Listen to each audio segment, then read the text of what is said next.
Hi అండి. అందరికీ ముందుగా నాగుల చవితి శుభాకాంక్షలు. ఈ నాగుల చవితికి మనం ముందుగా ప్రసాదాన్ని నూచిమిలి అంటారు.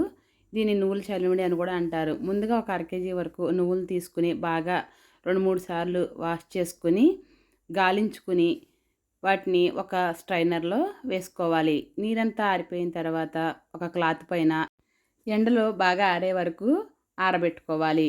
ఇవి బాగా మనకి గలగలలాడుతూ ఆరిపోయిన తర్వాత వీటిని ఒకసారి మిక్సీ పట్టుకోవాలి. ఇప్పుడు సగం పై వరకు పోసుకుని మిక్సీ జార్లో వేసుకుని గ్రైండ్ చేసుకోవాలి. ఇలా గ్రైండ్ చేసుకుని వేరొక దానిలోకి షిఫ్ట్ చేసుకున్నాక ఏదైతే కప్తో మనం నువ్వులు తీసుకున్నామో దానికి 3/4 కప్పు వరకు బెల్లాన్ని యాడ్ చేసుకోవాలి. స్వీట్ తక్కువ తినేవాళ్ళు ఒక అరకప్పు వరకు సరిపోతుంది. ఇప్పుడు వీటినన్నిటినీ మళ్ళీ మరొకసారి చిన్న జార్లో వేసుకుని బాగా మెత్తగా అయ్యే వరకు గ్రైండ్ చేసుకోవాలి.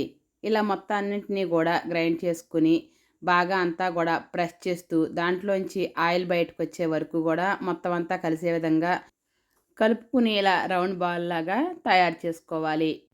ఇలా తయారు చేసుకున్న నువ్వుల చలిమిడిని ఎయిర్ టైట్ కంటైనర్లో స్టోర్ చేసుకుని ప్రసాదంగా పెట్టుకోవాలి. అంతే, చాలా ఈజీగా ఉండే నువ్వు చలిమిడి రెడీ. ఇది మనకి సాంప్రదాయబద్ధంగా వస్తున్న పూర్వకాలం నుంచి వచ్చే ప్రసాదం.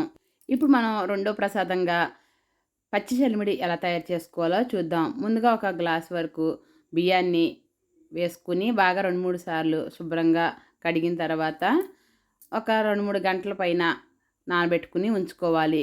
మనం నైట్ అయినా కూడా నానబెట్టుకుని మార్నింగ్ ఆ నీరంతా తీసేసి ఇలా ఫ్యాన్ కింద ఒక కాసేపు ఆ నీరంతా పోయే వరకు ఆరపెట్టుకుని మనం చేత్తో పట్టుకుంటే అట్లా మన చేతికి అంటే వరకు ఆ చెమ్ముంటే మనకు సరిపోతుంది. ఇప్పుడు వీటిని మిక్సీ జార్లో వేసుకుని ఇలాగా జల్లించుకోవాలి. ఇలా బాగా జల్లించుకున్న తర్వాత మిగిలి ఉన్న బియ్యాన్ని కూడా వేసి మొత్తం అంతా కలుపుకోవాలి. ఇప్పుడు మనం ఏ గ్లాస్తో అయితే తీసుకున్నామో అలాగా 1/2 కప్పు వరకు బెల్లాన్ని 2 యాలక్కాయలు వేసుకుని బాగా గ్రైండ్ చేసుకోవాలి. ఇలా గ్రైండ్ చేసుకున్న తర్వాత కాచి చల్లార్చిన పాలని యాడ్ చేసుకుని మొత్తం అంతా బెల్లంలో కలిసే విధంగా కలుపుకోవాలి. దీంట్లో మనం పాలైనా యూజ్ చేయొచ్చు, వాటర్ అయినా యూజ్ చేసుకోవచ్చు ఆ బెల్లంలో.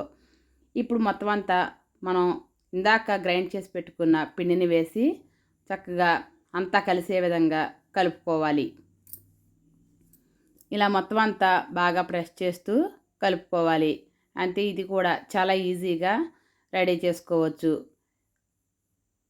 దీంట్లో మనం కొబ్బరిని కూడా యాడ్ చేసుకోవచ్చు, అలానే నెయ్యిని కూడా యాడ్ చేసుకోవచ్చు. చాలా ఈజీగా ఉండే ఈ పచ్చి చలిమిడి కూడా మనం రెడీ చేసుకుని దేవునికి నైవేద్యంగా పెట్టుకోవచ్చు. చాలామంది కార్తీక పౌర్ణమి, నాగుల చవితి రోజున దీన్ని ఉపవాసం ఉన్నప్పుడు కూడా తీసుకుంటారు. మన పూర్వీకులు పూజలు అలాగే వ్రతాలు అన్నీ కూడా ఈ ప్రసాదాలన్నీ మన శరీర ధర్మాన్ని బట్టి కూడా ఈ ప్రసాదాలని చెప్తూ ఉంటారు. వింటర్ టైంలో బాగా చలిగా ఉంటుంది. అప్పుడు శరీరం వేడి పుట్టించడానికి మనకి నువ్వు చలిమిడి తీసుకుంటాం వల్ల చాలా ఆరోగ్యానికి మేలు చేస్తుంది. మీరు కూడా ట్రై చేసి మీ పిల్లలకి మీరందరూ కూడా తీసుకుని మీకు ఎలా వచ్చిందో కామెంట్ చేయండి.